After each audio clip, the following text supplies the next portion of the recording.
My name is Jack Murphy. I'm the executive editor of the Architects newspaper. I'm joining everyone in the talk tonight from New York.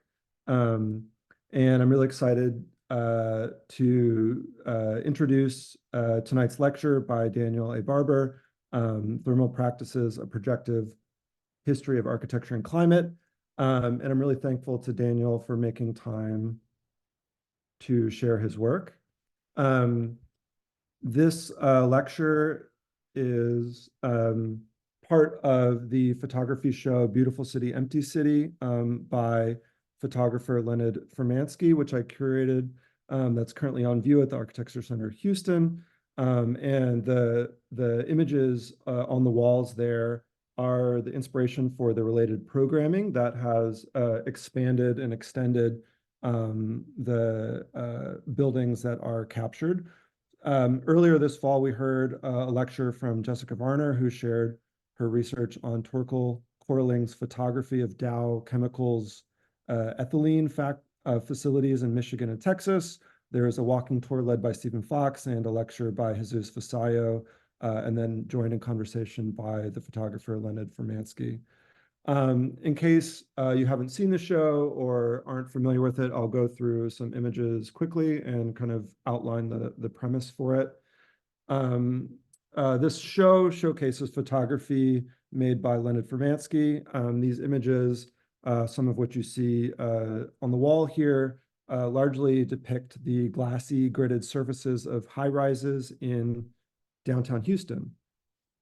And except for two photographs, the images showcase buildings in a downtown core that's for now ringed by highways. Leonid's subjects are buildings mostly designed by leading architects of their time and built in the quarter century between about 1962 and 1987. And this work documents the remnants of Houston's boomiest decades, where oil and gas returns prompted the commissioning of dedicated structures for companies like Shell, Pennzoil, and Humble Oil, though there are also buildings named for other companies and for generic office use. And this here is Pennzoil Place. Leonid, as you can see in some of these shots, often worked at night, shooting from parking garages or elevated vantages accessed with varying degrees of legality. And in my view, these images prompt an appreciation for the quality of Houston's architecture while troubling and raising questions about the systems and economies that finance and maintain it. What operations generated the money to build these buildings? Every new building requires material mined elsewhere on the planet. And so it's interesting and useful and productive to look at these images and wonder what the carbon footprint of some of these structures are. Nearly all of these photographs were made during the depths of the COVID-19 pandemic. And so with the central business district hollowed out by remote work, a city that those of us who've spent time there know that can be empty, got even emptier downtown. And so this became an evocative canvas for Leonid's exploration. And so these are some of the shots as you might encounter them in the show.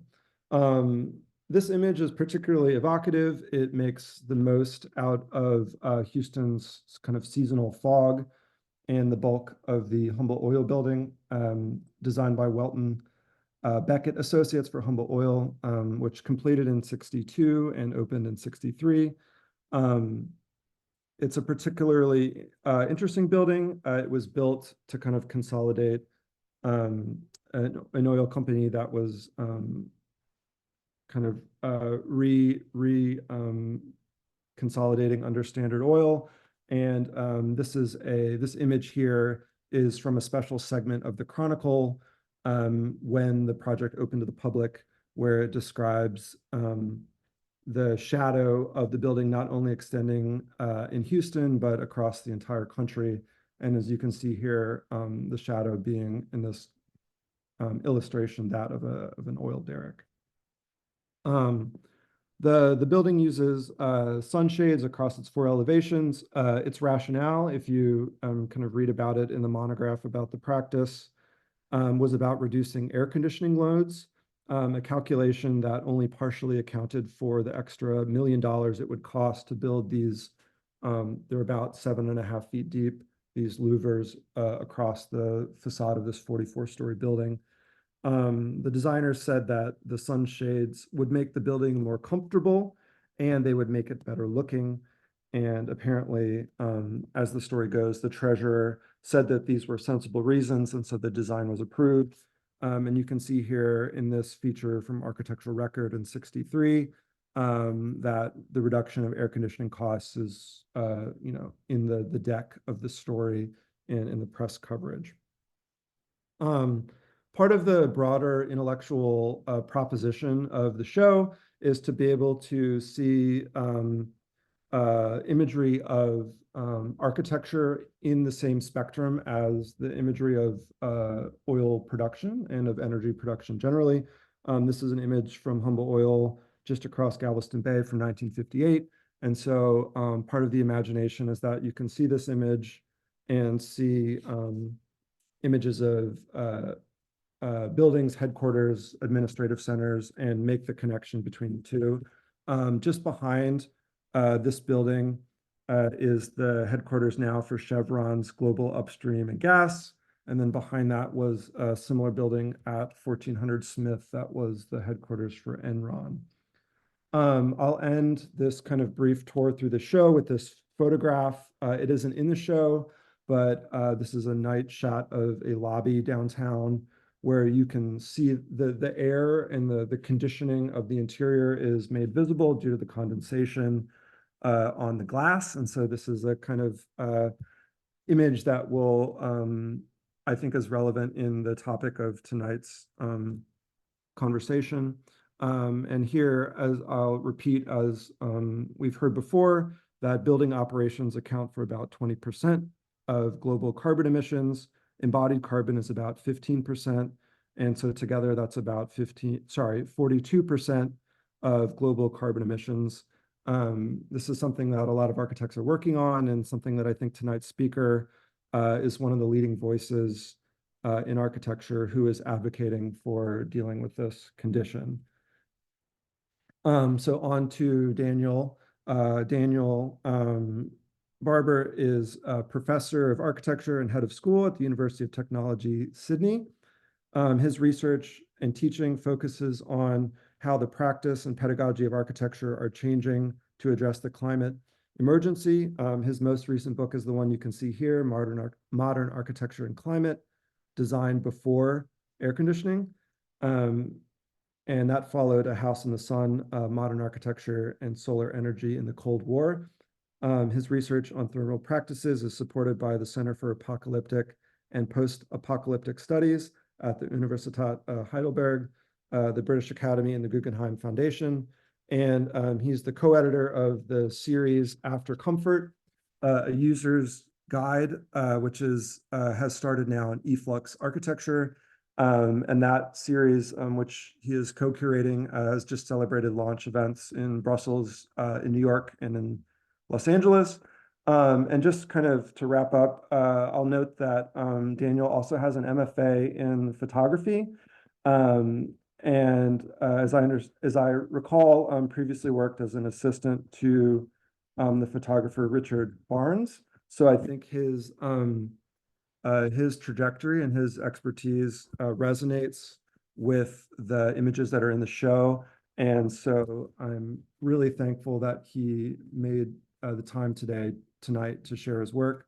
We'll have a Q&A afterwards. So if you have questions along the way, please put them in the Q&A box, and we'll get to them after the lecture. So I'll leave it to Daniel, and thank you all for being here. Thank you. Thank you so much. Oh, sorry, I've got a, yeah, okay. Great. No, thank you. That's amazing, and such a rich context to play out some of this material. Yeah, I mean, maybe as I'm kind of getting my slides together, which might take me just a second. a real nice sense of the sort of connections, not only in terms of the photography piece, which is to say, it's interesting to kind of think about the visual registration of buildings and cities, right, and the kind of ways we imagine them and reimagine them in different social contexts. But also very much so, the humble building is, as Jack knows, is one I've been quite interested in for some time. So everybody can see the slides okay, and this is all, I haven't done this sort of Zoom talk in a while, so I forgot how awkward it was to just sort of talk to a screen, but I'm going to assume we're in good shape unless I hear otherwise, then you can see the slides okay.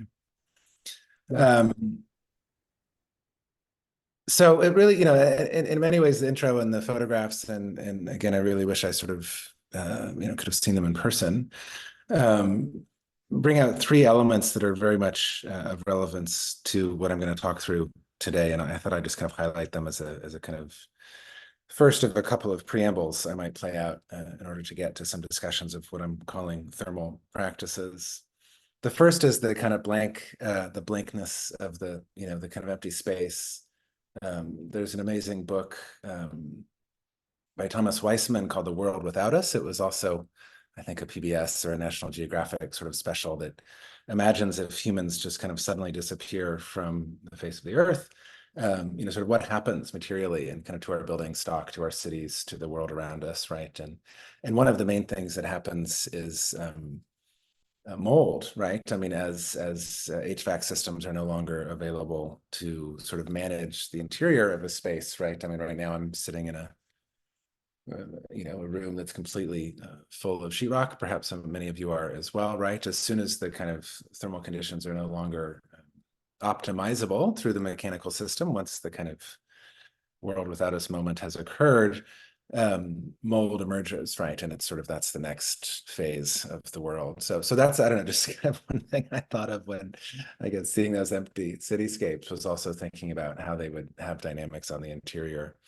The other sort of piece that it calls up for me, and we'll get to this, I think, a bit probably in discussion, if not along the way, is the increasing intensity with which in architecture today we're kind of struggling to clarify our relationship to the embodied and operational energy conundrum, right? And whether that's relative to the passive house or relative to other forms of thinking about operational efficiencies. Something worth sort of flagging, right, that I think is also evident a bit in some of those questions about the facade of the humble building in particular, and that even more specifically, we'll see something we'll look at sort of momentarily, plays out that same sort of premise around the calculation, right, of if you take the shading system into account and the air conditioning into a system into account together, back when that was built in '63, and in many cases even today, it's often quite useful to provide seasonal shading systems on your facades, right? So as we will see many of them momentarily. So anyway, just kind of making some segues, making some connections. What I want to do today is to look through, to sort of draw on some of these discussions and sort of start to think about a different kind of historical knowledge, right, that is emerging relative to whether we want to think about it as the Anthropocene or the climate emergency or this kind of shift, right? I mean, this kind of attempt, in fact, to see in the analysis of architecture a means of articulating, of sort of framing a bit a shift from one way of building to another, right? And a shift from one way of kind of living inside buildings to another.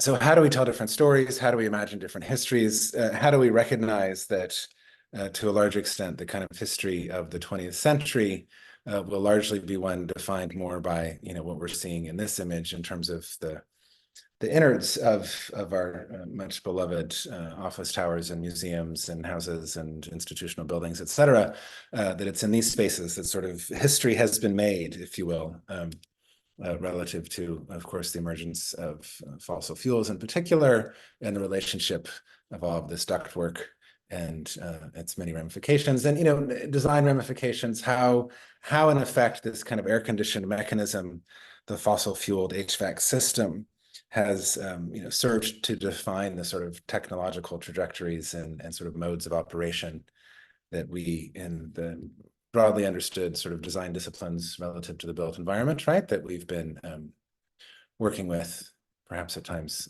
sort of struggling with as a means to clarify possible ways forward. So telling some different histories, right, and giving us some different contexts, I think, to talk through the way that we think about buildings and their futures, and buildings, again, evocatively, really, I think, captured by some of the photographs insofar as it's a sort of set of questions that emerge when you see those buildings, and almost what feels like a state of suspension, right? I mean, kind of what's next seems to be sort of called out in those photographs in a really provocative way. So it's not going to be my sort of main focus this evening, but I've been spending a lot of time looking at various IPCC reports. Of course, just today we are sitting amidst the extended calendar at COP28 in the United Arab Emirates as they're trying to kind of figure out exactly what to say. I haven't checked the news lately, but I don't think that they've yet determined what the final wording will be. But I want to look a little bit back to the mitigation report of April 2022. We're seeing the cover of it here. Of course, we're seeing the cover on the right. I guess I'm just sort of calling out, emphasizing my own interest in the fact that that cover is illustrated by a building with a set of solar panels on it, right? I mean, that this becomes the kind of strategy of mitigation is solar panels on the roof, very straightforward. But there's three things we can sort of pull from this discussion of buildings that plays out in, again, the technical summary of the April 2022 mitigation report of the IPCC. 3 points. One point that it makes is that buildings are still sort of inexorably, it seems, I mean, sort of too willing to be reliant on carbon, right? So in many ways, we all know this, right? But the IPCC uses this term of a lock-in building to discuss buildings that are still being produced today that draw on carbon for their operational running, right, in any fashion, right? And it's a question of locking in, and I put this building up as just a sort of extreme node on this spectrum. A lock-in building in the sense not only of locking in kind of specific carbon use in the case of the operational systems of the building itself, but also sort of a supply chain and a system of construction and a kind of economic regime more broadly, a fossil fuel regime, right? That is, it sort of strengthens, right? It sort of reinstates, kind of ossifies the infrastructure, widens the river of demand management, right? Of kind of energy systems around the world. So it sort of locks in that sense of just sort of strengthening the pathways, right? And the technological trajectories that would support it. Right, so that's the kind of first principle, is that to really think about those lock-in effects, right, and that it's not just a question of carbon savings, but what we could call sort of climate justice, right? I mean, kind of thinking back even to when you turn on an air conditioner in this building, how it sort of resonates, right, across not only sort of shipping routes, but also sort of conditions for extraction of minerals at their site and other sorts of specific kind of social ramifications that could be played out. Okay, so that's the first principle, lock-in buildings. The second principle gets us a little more precise insofar as that's a pretty general concept of the lock-in building. A little more precise, and I hope you can see the text here. This is the HSBC Tower by Foster and Partners from '85. One of the first sort of buildings to make a claim about its sustainability, right? About its kind of efficient air handling, and as you see, a very large atrium space. The second principle from the mitigation report explains that, that in effect, it's basically playing out this distinction between sufficiency and efficiency, right? And notes that since sort of this moment, the sort of history of sustainable architecture, if you will, broadly considered, has relied upon this principle of efficiency, right? Which is to say the same basic product we see here, now this is kind of jumping to This is from, I believe, 2021, called by the International Energy Agency the world's most sustainable building, delivering the same basic sort of service, the same product, but with marginally more efficiency relative to carbon emissions, right, by virtue of various design interventions and sort of technological efficiencies. So what the IPCC points out is that all of the improvements vis-a-vis carbon emissions, right, all of the kind of savings around carbon emissions since the 1980s, so between the kind of the Foster Tower and this one, let's say, all of those efficiency improvements have been overwhelmed or sort of offset by an aggregate increase in square footage per capita, right? So just by kind of an expansion of buildings themselves. So while we've built more efficiently, we've also just built more, right? We've expanded, increased the square footage per person. We've increased the rate of sort of spatial accumulation, right? That requires then heating and maintenance and materials and systems and et cetera, to be most efficiently managed, right? So the report draws this distinction between sufficiency and efficiency. Sufficient, I'm quoting here from the IPCC, sufficiency is about long-term actions driven by non-technological solutions, which consume less energy in absolute terms. So just sort of doing less, right? Narrowing the river of demand management again. Efficiency, in contrast, is about continuous short-term marginal technological improvement, right? So this question of, yes, slowly kind of ebbing away, kind of nibbling around. Okay, so that was the second piece. The third piece, and it's sort of part of the kind of broader picture vis-a-vis the IPCC, and of course, again, the kinds of discussions, to reiterate, that are happening today around sort of how to get or how to stay to 1.5, or at least a sort of 2 or 2.5. What do we need to do differently, right? And sort of implied in what I've just sort of mapped out in these first two principles is a shift in skill set, right? And so the kind of third principle is just a recognition, as the IPCC plays it out, right, that this decade is the decade for upskilling the building industry. And, you know, of course, that's architects and all sorts of designers. That's also construction industry. That's, you know, that's all sorts of agents of the built environment, coding systems, policy, governance, et cetera, right? But kind of really reimagining our project is one that's less of, let's say, the elaboration, what I like to think of as the computational production of a novel form, that's maybe pushing a bit away from that as the model for, architectural excellence, but rather one of framing ourselves as agents of decarbonization, right? So really thinking about what does it mean to reimagine the sort of concept of architecture on those broad terms as one that's less about even, let's say, the production of buildings and more about sort of creative interventions that will reduce the carbon dependence, the kind of lock-in conditions of the environment around us. Okay, how am I doing? Is that's, I don't know, I often kind of want to pause for questions before sort of diving on, and maybe especially in this sort of blank screen condition. If there's any sort of thoughts or concerns, feel free to, I guess, raise your hand or find a way in maybe through Jack. But I'll keep going. I want to sort of shift then, right? So that was sort of preamble. That was sort of try to get a little more specific in a sense around, again, Jack's kind of general intonation that I think we all are quite familiar with now, that, you know, the sort of percentage of carbon emissions that the built environment industries are, let's say, responsible for, right? And I think I guess I'm just trying in a sense to get a little more precise about that dynamic and that responsibility.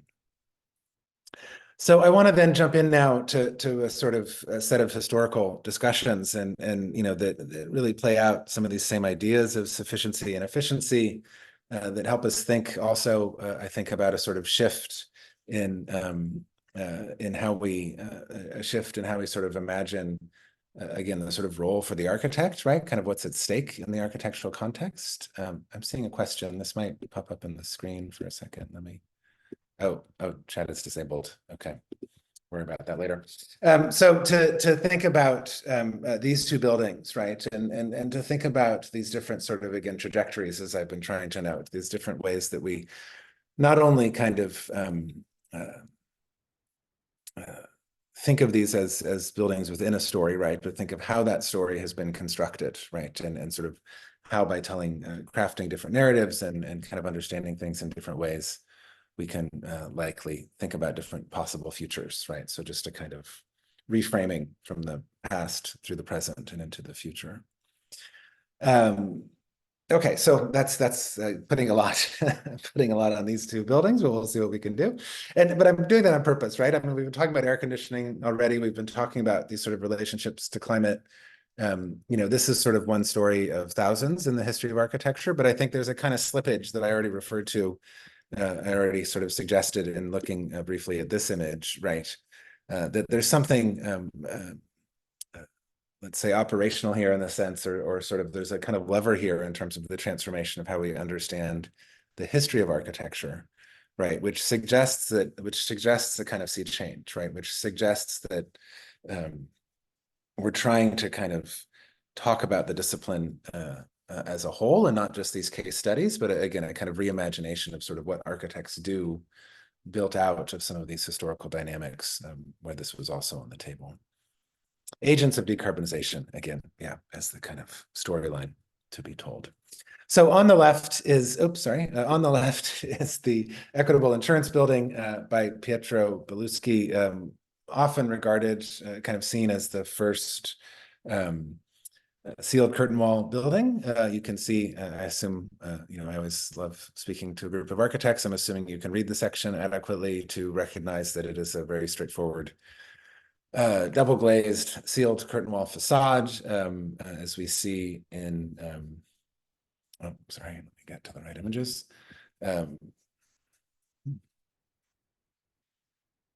here we go. As we see in these interior images, fully sealed window situation. This is when, if we were all in the room together, I would ask us to sort of pause and maybe we can, do this in our own atomized ways. But if we were in the room together, I would ask us to pause and kind of listen for the hum of the air conditioner, right? And kind of look around for the grills and the other sorts of systems that are kind of making this room, the room that we're maybe sitting in. I happen to have windows open here today, but often it's not the case. The room that allow the systems that allow us to sort of breathe in this room, right? So the first, or one of the early fully sealed curtain wall buildings that was completely reliant then on mechanical systems, on, in this case, actually not fossil fueled, I'll get to that in a second, but on HVAC systems, right, to even sort of be inhabitable, right? And we know this is kind of first of many, and in producing the building, there was a direct discussion around the fact that the Boeing aircraft manufacturing company, which had been very active during the war, right? I mean, this building was finished in 1947.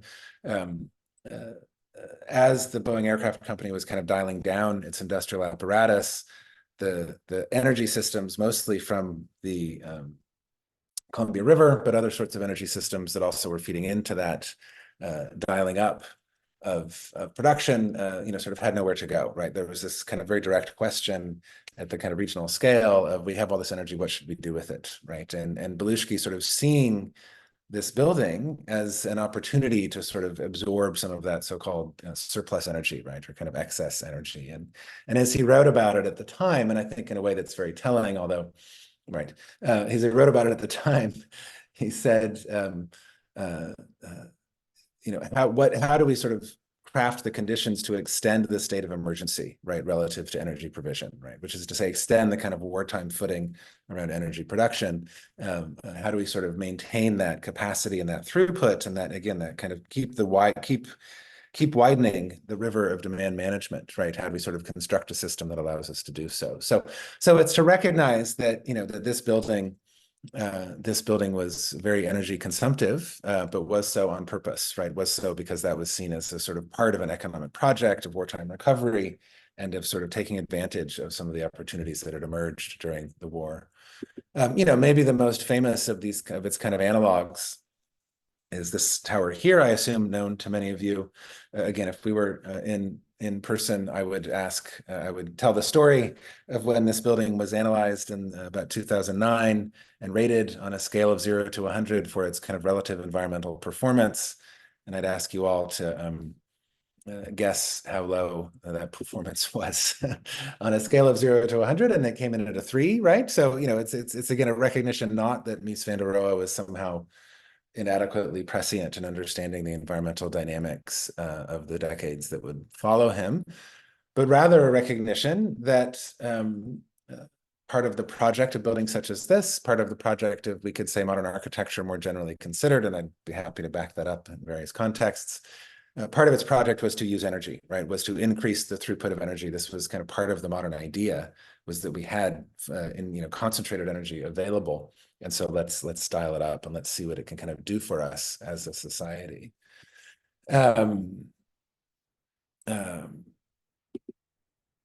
Right. So we get to buildings like the Humble, which, well, I guess in some ways are kind of interesting because they kind of have a hedge, right? They kind of go both ways. So in many ways, it's to recognize that these buildings that we've been looking at, this sort of question of the sealed facade and this kind of relationship to energy systems, again, not wanting to sort of ascribe blame, but to just sort of recognize the socio-ecological, socio-economic dynamics that were at play as they were being constructed was such that the kind of use of what was seen to be cheap energy, right, was seen to be a boon in many different spheres across economic systems, across social transformations, et cetera. So it had that kind of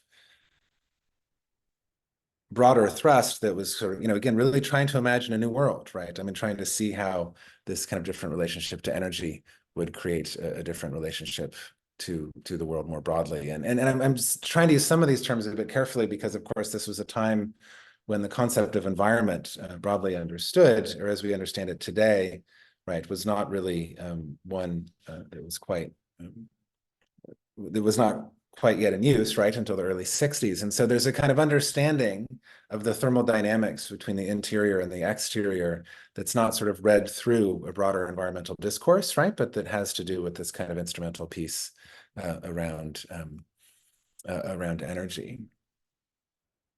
I just thought I'd bring it in here at this stage. There was a great exhibition at a gallery at the University of Sydney, just down the street from where I teach at the University of Technology, Sydney, called Fossil Fables, that was looking at a number of different ways that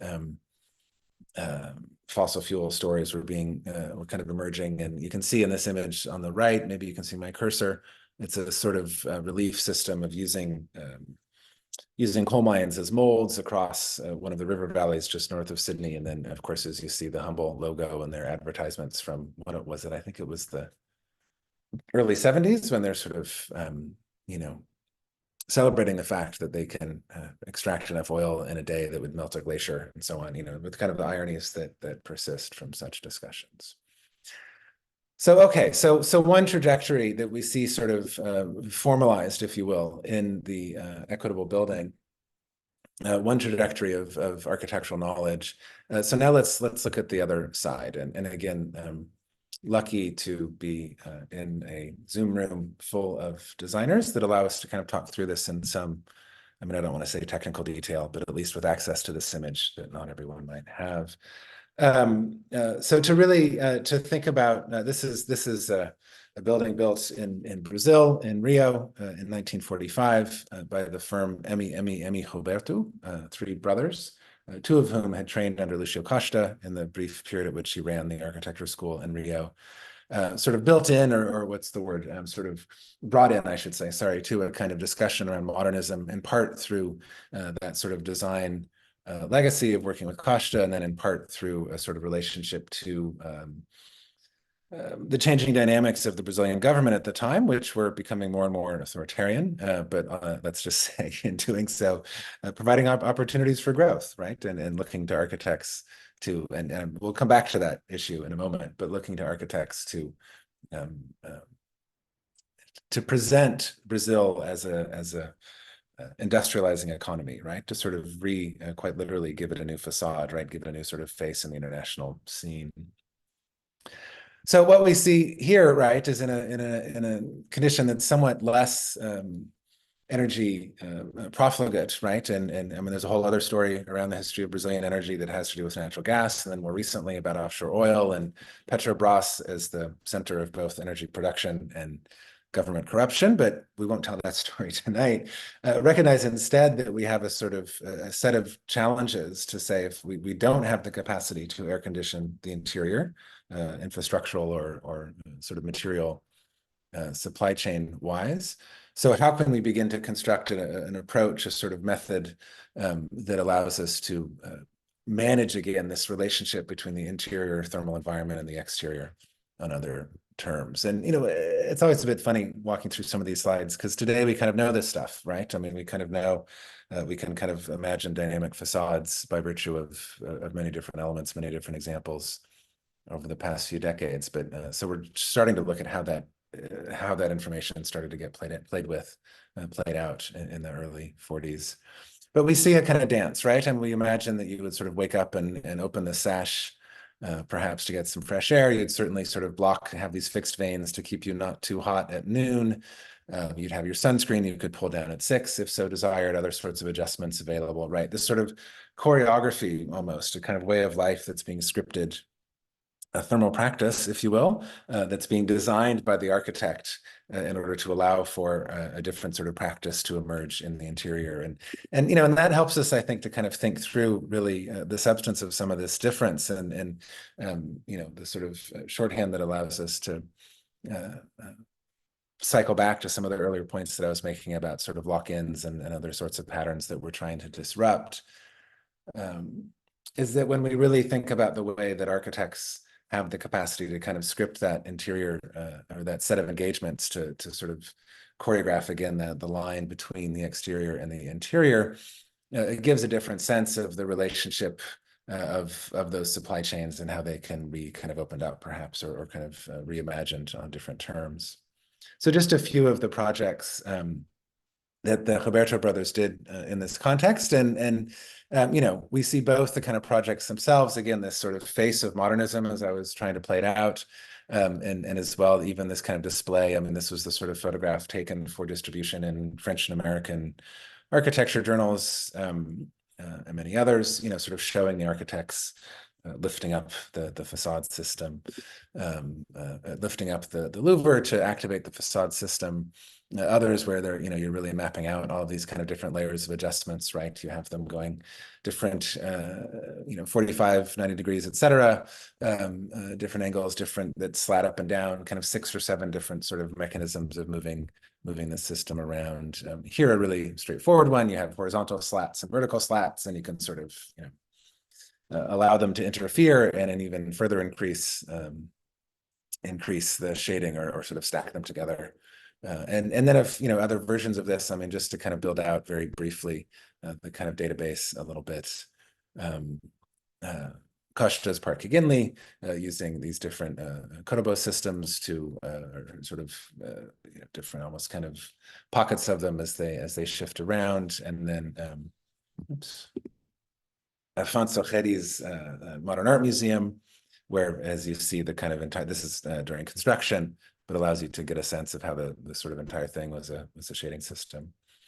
And of course, the sort of best known of this Brazilian shaded modernism, the Ministry of Education and Health, that that again helps us to realize how much this is about a sort of facade around industrialization, right? That we are a government, we are a society that focuses on education and health, right, as a sort of principle of the expansion of the growth of our population, of the expansion of our economy. The first modern building, or one of the early ones at least, produced in Rio's center, right, kind of laying out that principle and sort of showing that facade, if you will.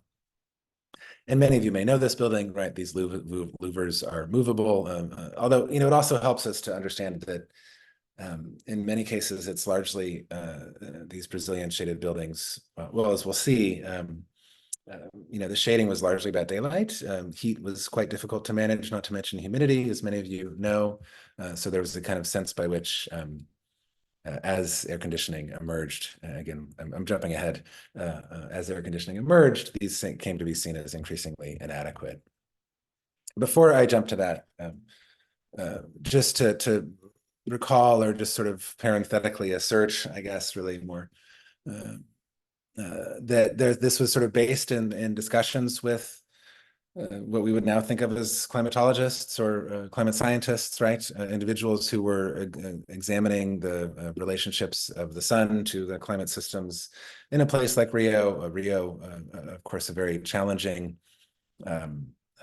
microclimatic environment, given its very hilly location right next to the ocean, right? So a lot of complications ensued, but just to recognize that this was sort of part of a broader, in effect, technological project, intellectual project, knowledge production project, but even national project, insofar as this was all being performed at an institute, again, founded by the same government that was putting on these facades of education and health in these moments.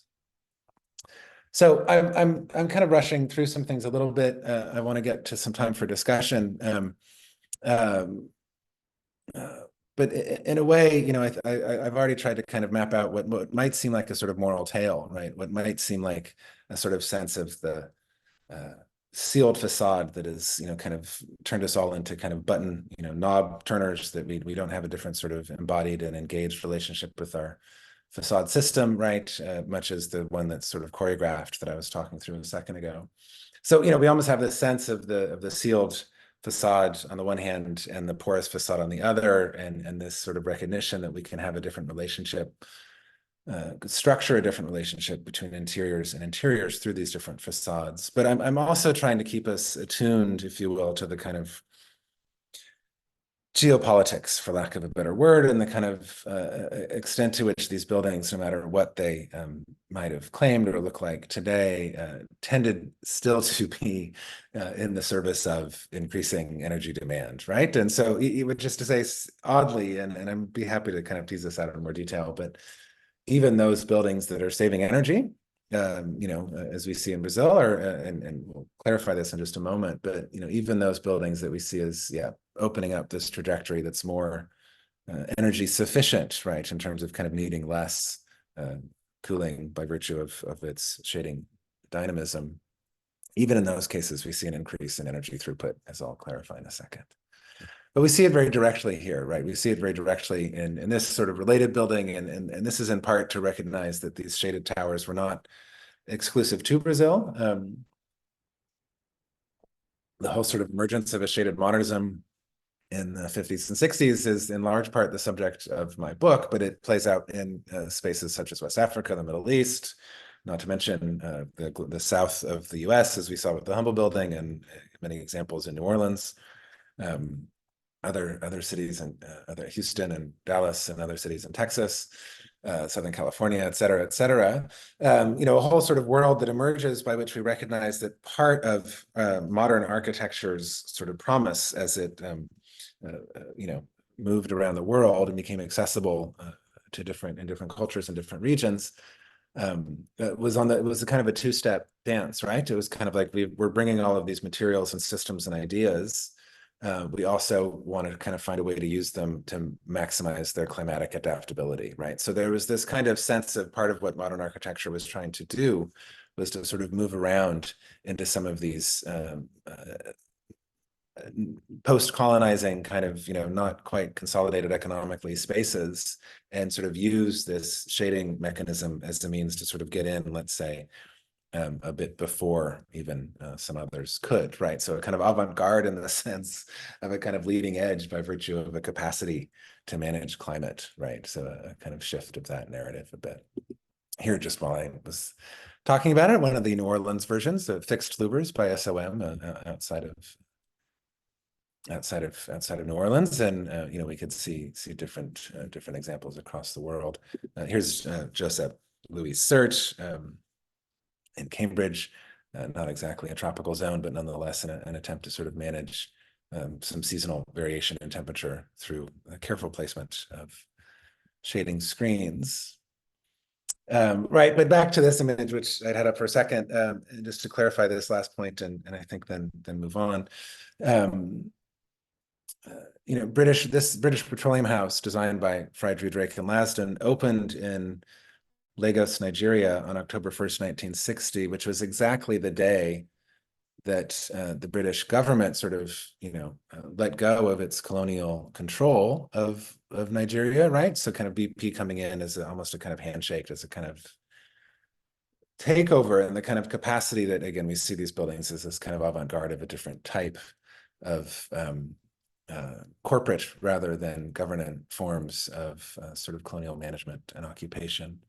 But then the other story, right, is the kind of post-occupancy analysis, if you will, evaluation of recognizing that even these louvers that they weren't adequate, right? That they became inadequate. They were adequate, and then over time, as our bodies became accustomed to a different type of conditioning, and you can see a few of the conditioning of the chillers in this building. You can also see them kind of dotting the building next door.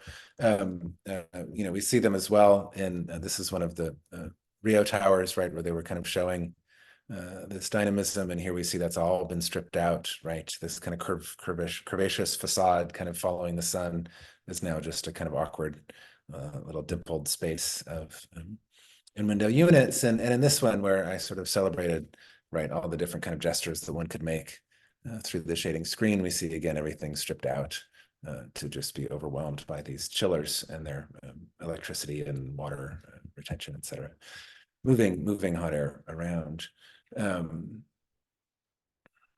So a real recognition, right, in this sort of shift, in this kind of last almost kind of articulation of this thread here, of this narrative, which is that we recognize that these shading systems were seen as adequate in the late 40s and the 50s as a means to kind of encourage a different type of commercial flow through these buildings.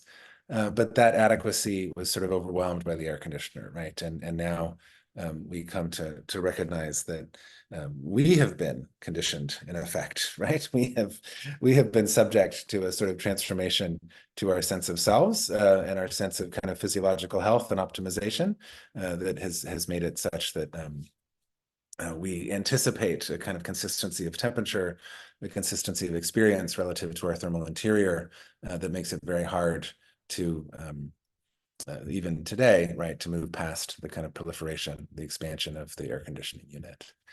So I'm gonna close down with one more sort of double-pronged thought, which is to play out, just to kind of reiterate this kind of question of thermal practices in relationship to sufficiency and some of these broader themes that I've tried to put on the table, and to do so briefly while looking at some student work.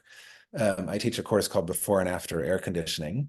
And one of the things I ask the students to do is to sort of map out their thermal relationship to their interior space, right? So you can see some of the different sort of graphic strategies that emerge as a means to, to kind of understand their space on explicitly thermal terms.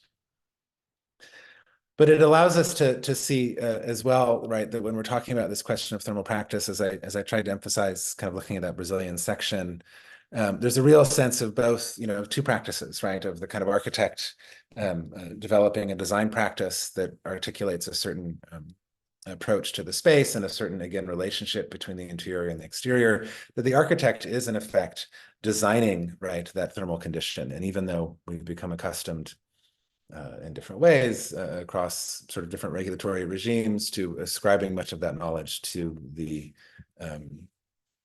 engineer, nonetheless, we see the opportunity for architects to have a role in design interventions that impact the thermal relationships of the interior. And of course, how that interior relates to the exterior, which is to say how that does or does not kind of elaborate atmospheric disruptions, which is to say climate change by virtue of the production of carbon emissions, right?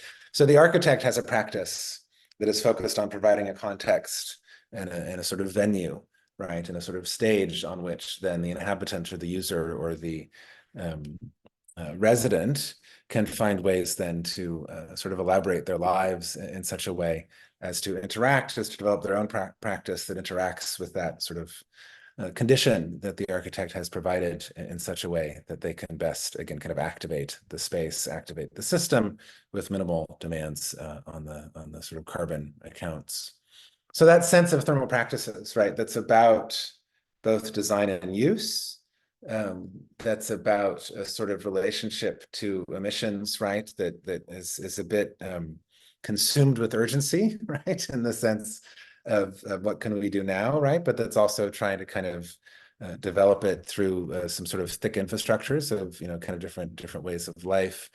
And so the last piece that gives us some evidence of that, and I invite you all to, to sort of follow this up on your phones or computers at the appropriate moment. An essay, a set of essays, an edited kind of volume, in effect, that I've been co-editing with a number of colleagues over the past couple of months, that we're calling After Comfort, a User's Guide, which is an attempt to sort of bring together ideas precisely about this kind of thermal practice dynamic.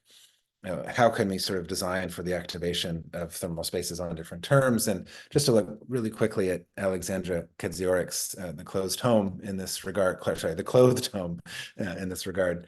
Alexandra's a curator based in Warsaw, and was speaking about some houses in the northeastern, very frigid parts of Poland, where when fossil fuels were available, heating coal was available, but scarce and expensive. Not healthy, right, in ways that were quite immediate in terms of not wanting to breathe in the smoke. In order to minimize heating demand, houses would, textiles would be moved around seasonally, right, to kind of hung on walls, hung over windows, hung at doorways, etc., clothed in effect as a means to sort of manage that interior in different ways, right? So it's part of this broader dynamic, and it's part of that, to take us back to Leonid's amazing photographs that have that kind of timeless feel, right? I think it's part of this broader dynamic that asks us to think about the time that we're in and the sort of temporal dynamics of the present and its relationships to pasts and futures, and really, sort of think about how we can turn some corners to get to some different ways of living in relationship to the production of the built environment. I'll stop there. Thank you for listening. Thank you, Yeah. Daniel. It's good to see that kind of tour and understand that research. I think if people are joining from Houston, we could all kind of chime in with lots of buildings that deepen and thicken the facade through different techniques, some of which are even in some of these photographs that are in the show. Yeah. I guess, I encourage everyone to use the Q&A function to ask questions. I think that is the place where we can relay questions to Daniel. One that I'd like to start with is just kind of unpacking a bit the word comfort. Sure. That's in your series. It was in the title of your essay for Log a couple of years ago that predated this. And, oftentimes I think architecture is tasked with producing comfort. Yeah. Architects are tasked with that. And the provocation here is that we need to be uncomfortable, or discomfort is a Well, yeah, it's funny. So we just did one of the launches, right, of the After Comfort project at the Max Center on Sunday here in LA, and something came out really clearly, which was one of these moments when it kind of feels obvious, but somehow it took all these conversations to get there. When we're talking about after comfort, what we're talking about is a sort of disruption of a certain relationship of thermal consistency, right? And again, I'm talking in a way that I hope it's kind of assuming that most people in the Zoom room are architects in some fashion. I'm not that I'm using all of the normal sort of technical terms, but nonetheless, some assumptions that that we're talking about ASHRAE determined parameters that say this is what's comfortable, and we're talking about the sort of thickness or the kind of intensity with which the building industry has just sort of integrated that ASHRAE regulatory mechanism into the built environment, so that it's quite literally invisible, right? It's quite literally hidden. It's sort of something that we're sort of precisely not supposed to be attending to, right? But it's that sort of let's say provision of consistency and a sort of certain type of regulated thermal comfort, right? that the sort of premises that we kind of no longer need, right? It's not to say we don't need heat in the winter or perhaps some cooling in the summer and very seasonal extremes, but that sort of reliance on consistency that assumes that in fact we need the same temperature all year long, right, is just sort of too costly, right? It's too, can't afford it anymore, in fact. Does that make sense? Yeah, I think that makes sense. Uh, I guess I also wanted to talk about, I mean, I know certainly on my end, in my experience, there's a lot of discussion about efficiency in different formats, energetically, formally, et cetera. And I guess sufficiency is something that we haven't like talked Right. a lot about. And I was wondering if you could just say a bit more about that, and then if Yeah. there are Yeah. discourses that you could point people to, or how that word should become more known when we. Yeah, no, absolutely. And there's some good work in buildings and cities by a woman named Yamina Saheb, um, who was one of the people who wrote that mitigation report that I referenced as well. I mean, sufficiency is a tricky one, and as Yamina likes to remind me, especially in the places that I live, which is the U.S. and Australia, where we've really built our economies on expansion, right? And I mean, not to say every modern economy is built on expansion, but in our case, in different ways in the U.S. and Australia, that expansion is very much sort of territorial, right? I mean, that expansion involves eating up land for suburban growth or for, I mean, right now in Sydney, the whole discussion is about Amazon warehouses and exactly how many do we need, right?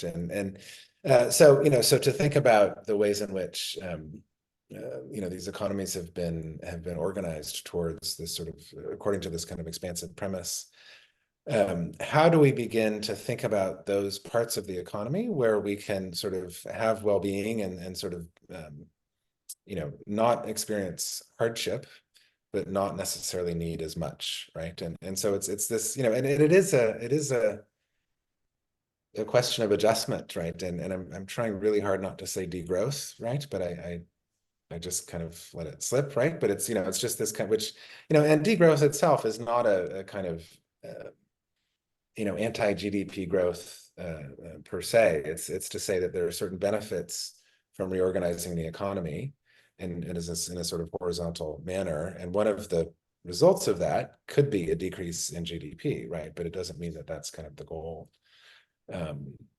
So, I think it's a question. I mean, in architectural terms, it becomes a question to some extent of square footage per person, right? Of the kind of intensity of the heating and cooling plant, right? Of just kind of how much kind of apparatus and stuff is needed, which is why it's so hard to talk about in places like the US and Australia, because it's just not considered, right? I mean, this sort of whole model is one of expansion and more stuff, right? So it becomes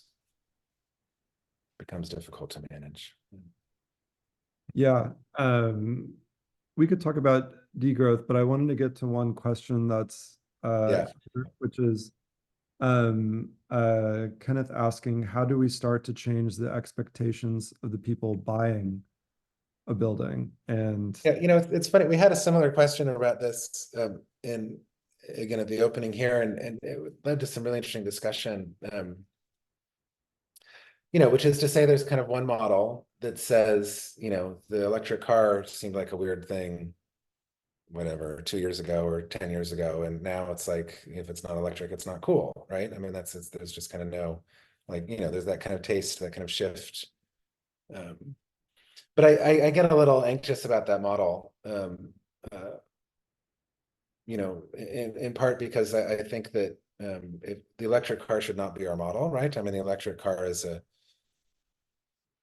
efficiency model, right? Is saying that we're going to sort of use the same system, provide the same service, just do so with less carbon. And we all know the kind of moral hazards hidden beneath, right? I mean, the embodied energy questions and the life of the battery. And, I mean, it's not a very elaborate analysis to say, that a Tesla is not going to save the planet, right? And you know, we begin to recognize then that part of what's going on, part of the function of the electric car is, again, to kind of shift around some of the carbon costs or some of the material costs from one, you know, resource, one mineral to another, but to have the effect then of, again, the kind of lock-in effect, if you will, and the way I described it, is sort of keeping, you know, the roads be our emphasis, and, you know, the car culture be, we're not looking at public transportation, we're going to electrify everybody's personal car instead. You know, it sets up a certain set of trajectories that are then become very difficult to dislodge. So I think on the one hand, you know, we say that we could say that you know, one version would just be to sort of make the building cool, and so then the people who are buying it will, you know, they'll make discomfort cool, right? I mean, kind of less air conditioning, less heating. You know, maybe you sort of sell the living room with some blankets included or something. I don't know. I mean, it has to obviously be more creative than that, but this notion that you're sort of yeah, making it part of the fun. But then I think there's another approach to it, which says that you know, part of what we're talking about is changing practices, right? And sort of changing behaviors, and you know, I think practice is a term that's really useful for us in the sense of the kind of architectural discussion. You know, it's not a habit. It's not something you just sort of do because it's there. You know, it's intention. It's full of intention, and it's also you try to get better, right? So, you know, so in our architectural practice, right? I mean, not to, you know, just to sort of play for a second of the correlates to, say, guitar practice or yoga practice, right? You want to get better at that song so you can sort of, you know, go play it on stage or go on to the next one or whatever the case may be. You're trying to improve yourself, right? And I think to think about that sort of thermal practice in the interior, we're trying to provide as a field a sort of context through which people can enrich their lives without using as much carbon, right? So that's a kind of set of practices. You know, I mean, it's not quite answering the question around how to get somebody to buy it, but to buy a building. But I think the kind of general premises is that part of what architects can do as agents of decarbonization is to sort of make discomfort, you know, more pleasurable, right, or kind of more comfortable, so that it's an improvement, right? It's cheaper, it's saving the planet, it's not that bad, kind of thing, right? So what are the design tools that can be used to? Yeah, one of the things I think about is, you know, how can we reshape or redirect desire in a way? So like, how can we either make images of or use the means available to us to demonstrate that a way of living in a building like this or lots of buildings, Yeah, yeah. quality of life can improve. Right. Uh, And really, again, thinking about this question of decarbonization, right? I mean, I think if we sort of shift, and I mean, this is something that, as somebody who doesn't practice, you know, I'm allowed to say these kind of silly things, but, you know, if we sort of shift, you know, what would it mean to shift our kind of business model and sort of a way of approaching the built environment as one of decarbonization, right? This is the kind of set of knowledge that we are, this kind of set of services that we're bringing into the world. You know, we will decarbonize your life. You know, we are sufficiency consultants, right? How do we sort of operate in such a way? Because I mean, it seems like it'd be a growth industry, right? I mean, that's just my kind of sense, right? yeah, I mean, ironically enough, right? You know, decarbonizing people's worlds will, it's a good trend to catch on, right? yeah. I agree. There's a question here about thoughts on living buildings and vegetation on balconies and like how plant life can be integrated into this kind of thickened facade for Yeah, it's a tricky one. I mean, I think that we, you know, I don't know. I'm kind of opposed to the Bosco Verticale model on principle, that it's so much heavier. I mean, the embodied energy costs are so intense. I'm sure someone's done the analysis, but it's hard to imagine that the vegetation shading makes up for it in any reasonable way. It feels, you know, it has this, you know, it's a kind of relationship to a facade that strangely, if we take our two facades, right, of the kind of sealed trajectory and the porous trajectory, it's actually part of the sealed trajectory, right? It's just using plants as a kind of secondary shading device, right? But generally speaking, at least the ones in Sydney and the one in Milan, when there's vegetation on the balconies, it's actually on a you know, it's on the exterior of a sealed shaded a sealed you know, all glass facade system, right? So it has a kind of Band-Aid aspect. There's one in Sydney that's hilarious. It's designed by Jean Nouvel. It's called Central Park. It's quite stunning, frankly, but it's a kind of magnet for vermin, right? I mean, it's just had a lot of more than human agency issues, let's say, as it's expanded. You know, on the other hand, I think that buildings like that raise awareness, and as much as I sort of scoff at the, you know, what I see as the kind of naivete of the Bosco Verticale. I mean, you know, it was all over every cover of every annual report and whatever, people were talking about it for some time. And I think that, yeah, I mean, just that kind of saying we can build differently, we can live differently, we can, you know, we have to adapt our built environment to sort of manage these future conditions. You know, generally a good gesture to make. Yeah. Yeah, I guess But I haven't yeah, seen. relative to thermal regulation, I think it's often in the end case by case to say anything too general. Yeah. Certainly possible. Yeah, I guess I haven't seen a good weighing of, if you make it structurally sound to support trees on the facade, what does that do for, cement in the building, and how do you weigh the kind of overall Right, right.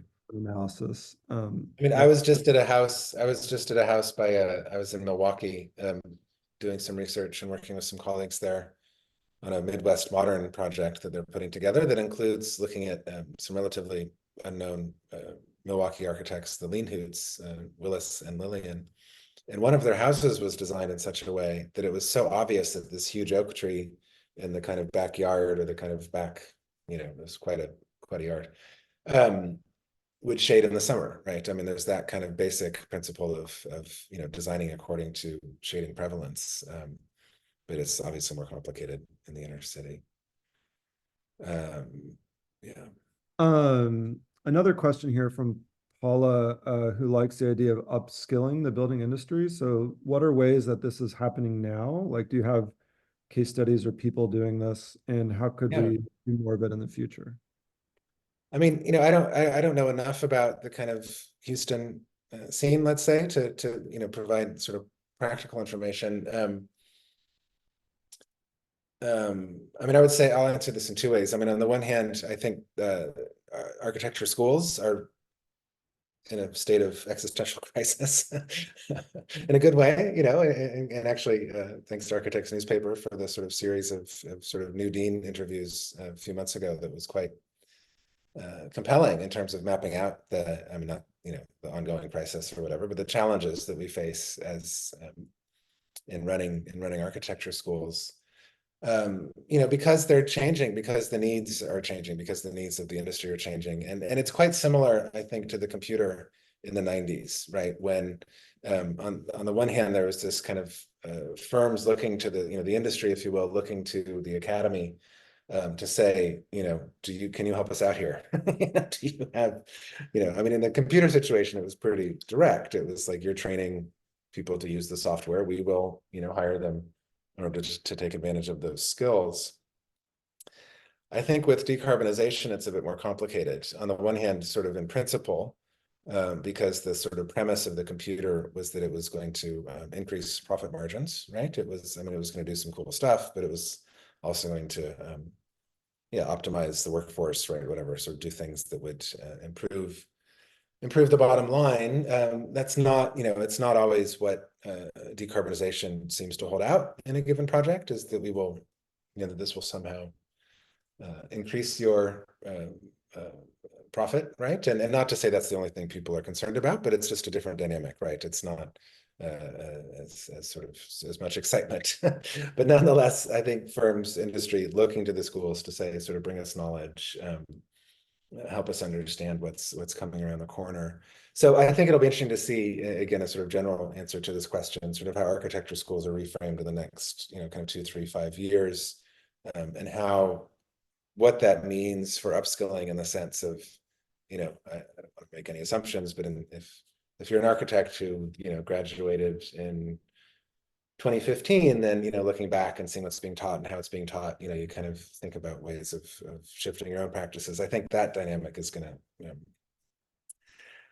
intensify dramatically. We're putting together at UTS what we're calling a just transitions workshop, which is a kind of upskilling that's trying to both teach about kind of life cycle analysis and other forms of,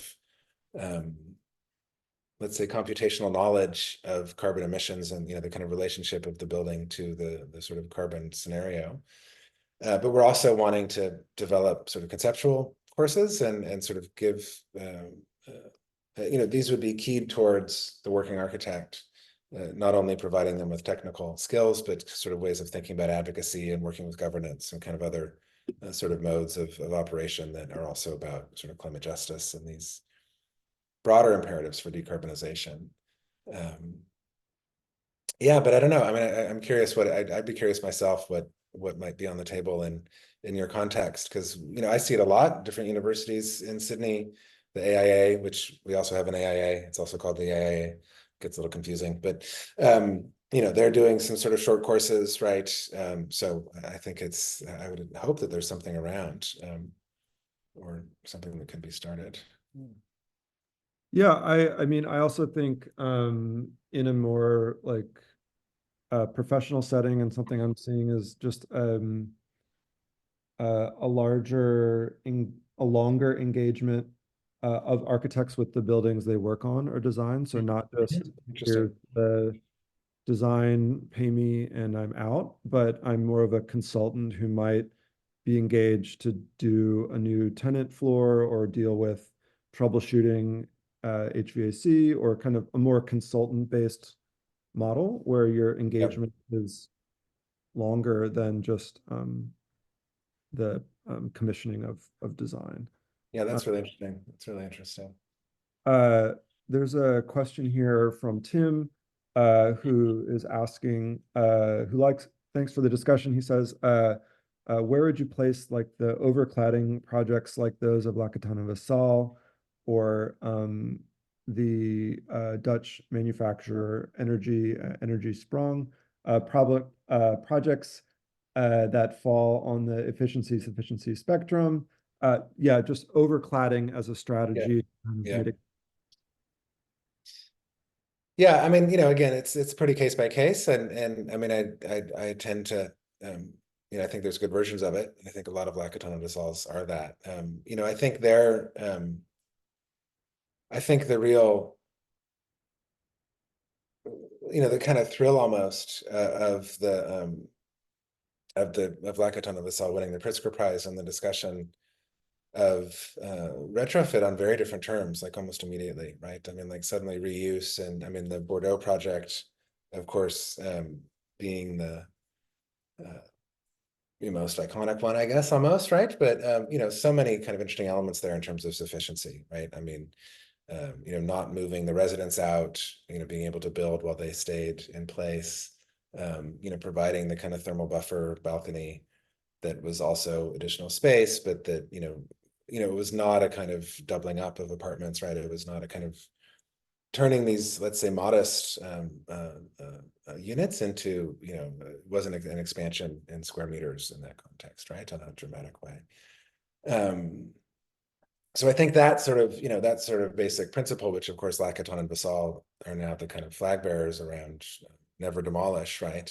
And in the context of reading that, thinking about that in a quite nuanced way, right? I mean, which is to say geopolitically, or at least sort of according to different global discourses. Charlotte Malter-Barth, who's also been sort of arguing for what she calls a building moratorium, is I think really kind of crisp and clear about this insofar as she's talking about Europe, right? She's saying that in the European context, and I think we could say, at least in this sort of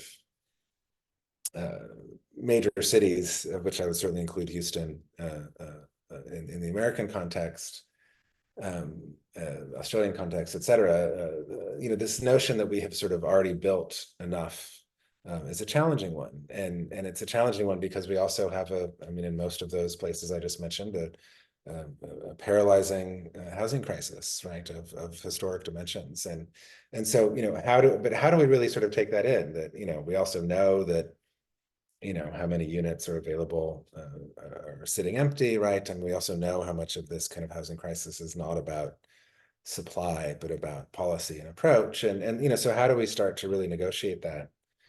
Almost to kind of use climate as a lever to reimagine, the solutions to housing, as is happening in many different contexts. But yeah, but to sort of keep that dual articulation again close in mind. If that makes sense. I had the chance to recently visit and write about the Lever House here in New Okay. York, which is the kind of first like four-sided curtain wall building in New York that's had a really high-end kind of update on its interior, including its air conditioning systems. But I do know that project, which was finished in 52, had its whole curtain wall assembly like basically replaced in 2001 or so. Yeah. And so I'm wondering, I mean, I know some of the towers in Houston that are in the show are approaching that 50-year mark. And so I'm wondering if you've taught about this or thoughts about kind of really radical reuse where that expiration of that system might be a moment to change something or to think anew and thoughts. Yeah, no, I like to, I have in my upcoming book, one of the kind of sections is around what I call stranded assets, right? And of course, stranded assets are, as I'm sure most in Houston know, when a resource is no longer economically viable to extract, right? It costs too much to get it out, vis-a-vis what it will sell for. But there's also, there's emerging a kind of species or almost kind of building class, buildings that are seen to be too difficult to render even close to performative enough, let's say, right? And so like when I was looking at the Seagram's Tower very quickly in the talk, you see that, and again, it's not about pointing fingers or sort of, even kind of being exasperated with the hubris of modernists, right? But it's about recognizing that there were just totally different terms, totally different ambitions on the table. And I think it's important to keep it at that level because, okay, well, what are our ambitions today, right? And so, again, agency around decarbonization is one possible answer there, right? Is one space where, as a discipline, we can sort of stand up or kind of raise our hand and say, okay, yeah, maybe we have some ideas about this, right? So, which is to say the kind of sealed curtain wall tower in an overheated city with a struggling electric grid in a context where heat waves are managed almost exclusively by air conditioning. It's quite a challenge, right? I mean, how to use that space in the future. And I think it's a question of sort of how do we, if we're reframing our project as that around agency of decarbonization, how do we start to, to sort of take on some of these problems proactively, right? In terms of, in a kind of advocacy sort of fashion, which is to say, build them into also working in the context of policy and regulation and code and the kind of systems that allow, different things to happen. But I don't know. I mean, it starts to get to a point of like, we could play a game of, approximately what year will those towers no longer be able to function, right? And I think we could, we would want to do some due diligence, but we could estimate that relatively easily. And I would assume it would be somewhere, within the next kind of 20 to 70 years in terms, as the heat, I mean, part of the crisis of our reliance on air conditioning, to speak more broadly, is that it's eventually going to stop working, right? I mean, it can't handle temperatures and humidities that are so consistently hot as are happening right now in Sydney, frankly. I mean, if this was not an episode, if this was happening longer, So, so we're struggling with, I mean, there's this number of dimensions to this discussion that are significantly, better after the second or third glass of wine, right? I mean, where we really start to face, I mean, again, I think what's the haunting sense of those photographs, why we really start to face a sense of the future might in fact look radically different than the present, right? And so how do we start to build that future and to kind of open up those possibilities rather than be sort of caught in what, 2035 with a bunch of buildings that we can't occupy because the grid has broken down again, or the energy costs have gone so high that you can't air condition them, or it's too humid for air conditioning anyway, right? I mean, we'll find ourselves in these traps, and we've built these traps, and so this is what we're all sort of collectively trying to manage. Yeah, it's a lot, and it's happening right now. Yeah, And certainly, I mean, I previously lived in Houston for years and was there during hurricanes and ice storms, so it is a city ripe for reimagination. yeah. Kind But of, as are all, right? I mean, I yeah, sorry, I just think that's an important thing to keep in mind, because I've been sort of picking out, little examples, but I think part of what we're struggling with is uh, the case specific and region specific and climate specific kind of responses, but very little of what we've built over the last 40 years will sort of manage without significant intervention, right? And yeah, insofar as it's reliant upon air conditioning, right? So yeah. that's And that. to kind of wrap up, I mean, I feel like this is a self-interested question on my end, but and you kind of talked about this reframing the architect as an agent of decarbonization, but like if we kind of set aside what's been built in the past and think about criteria, like criteria of how we think about what's being built now and like how we evaluate Yeah. if architecture is good or not. It seems like there's Yeah. a real change in criteria that you're suggesting, that even in how a critic might deal with the built environment or news might cover it. Well, and even, and we're engaging at the level of sort of accreditation, and the awards again in the Australian Institute of Architects. I mean, not to say that they're listening to me, but there's a number of us that are talking about different ways of understanding the prize system, which is substantive in terms of opening people up for commissions, and what are the criteria, and a recognition that our ways of this is again part of this more than sustainability kind of efficiency versus sufficiency thing. There's a certain kind of category shift, right? I mean, like, which is, I think part of what what I'm trying to put out there in different ways is that we've kind of gone along, again, we've kind of followed the same trajectory, right? We've kind of gotten really good at making that high-rise tower with that sealed panel that will function this way and that way over these kind of seasonal extremes. But what we're discovering is that in fact we need to shift our whole kind of focus of architectural scientific and sociological development around a different set of issues, right? Around a set of questions of sufficiency and a set of questions of producing an experience that kind of allows for less rather than just sort of replaces more, right?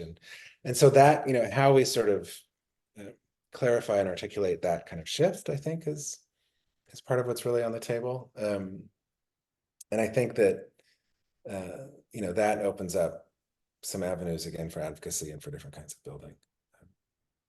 I mean, I'm also, there's a lot of the work that a lot of the kind of, people coming out of our program and the kind of work that we're cultivating, people we're bringing back into teach, et cetera, is even at the level, like there's this one group called Second Edition that's basically kind of a circular economy startup that's masked as an architecture firm, right? And they have arrangements with different construction companies to get kind of, first look at their waste, right? And how they can repurpose it for other projects or market it to others, right? I mean, just kind of that sort of interaction with the building industry and understanding kind of where the kind of hangups are and the pinch points are relative to carbon, and trying to operate there, I think is what excites me more than kind of structural timber or here's how we do this thing again. Yeah. Yeah, and I think, there's you likely know them, but there's a operation in Belgium called Rotor, which Yeah, sure. Yeah. all about salvage, which historically in architecture has been an important topic and seems. Yeah, yeah. No, and it's complicated too. I mean, we had for the After Comfort series, we just had somebody writing about, in a lot of those circular economy projects, you're basically just circulating toxins. These were not always built in the way we would want to build them today. So it's not to say these are easy solutions, but I think these are interesting kind of openings to imagine how we're going to kind of repurpose our approach to the world around us as a discipline, as a field. Yeah. And yeah, I mean, I'm encouraged. I mean, certainly through the kind of work you're leading and promoting at Sydney, but generally when I see that in schools and when I see people exploring, writing about, attempting to begin practicing in that way, it's always encouraging that Yeah. models are being formed today. Yeah, good stuff. Yeah, I think that's all we have time for. Yeah, a comment here about kind of says about getting away from the mindset of a building being green, but having to comment on how good it looks, like the tension between performance and appearance, right? How do you know a building looks sustainable? Yeah. Great. I mean, I kind of take the, again, it's a kind of, I kind of put this as an anti-Tesla model, right? Like I'm less, I'm more interested in the kind of, 1980s Mercedes diesel that's kind of repurposed as a grease car than in the, just off the factory line, Tesla truck, right? I mean, which is to say that I think aesthetics can get in the way, and not that both of those can't be appreciated aesthetically, but I think we want to think about the sort of pleasures of species continuity as having an aesthetic dimension, if I can put it that way, right? Like, how do we can we look at a building that maybe isn't, doesn't play along with a lot of, well, whatever. I think I'm at the point. Yeah, I could go on. Yeah, but if yes, perhaps something more ramshackle or repurposed might actually be the architectural vehicle of the future. Yeah. Daniel, I want to say thank you for making time. Yeah, my pleasure. To present and to share where we're going. I think it's, to me, it kind of looking at these photographs to kind of return to the show, those photographs raised those questions for me. And it's encouraging that you saw that as well and that we could kind of spin out from that to get into your work. So I'll kind of close here and just say thank you again. Thank you to our guests, and thank you to Leonard, who I think was here in the program, for whose work kind of spurred this.